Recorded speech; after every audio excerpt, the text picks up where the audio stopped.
How do you think about the idea of taking risks in your career, and how should people think about it maybe differently than they currently do? Well, yeah, I think people have terrible risk calculus in general. Even people who try to be really good about this are bad at it. The answer, I think, is almost always A, you're wrong about what is risky and what is not risky, and B, most people don't take enough risk, especially early in your career. Being young and unknown and poor, that is actually a great gift in terms of the amount of risk you can take. And I think people don't capitalize on that enough. I think what risk actually looks like is not doing something that you will then spend the rest of your life regretting. And there's a quote, people regret way more the things they didn't do than things that they did do.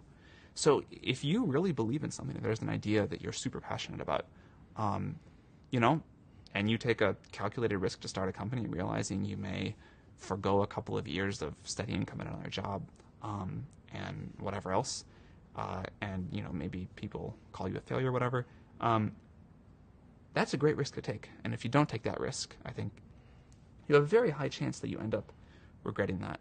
I think the wrong kind of risk to take is where people don't actually do things or don't commit to something because they don't want to fail, and they overrate the risk of failure and the reputation damage or embarrassment or whatever.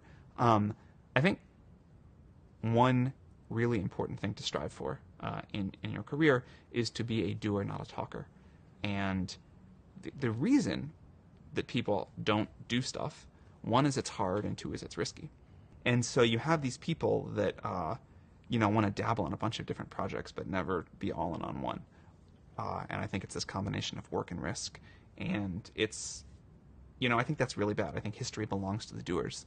And I think you should take a risk, actually do something. Don't just sit around and talk and organize and bring together groups and go to thought leadership conferences and whatever it is these people spend their time on other than actually building something.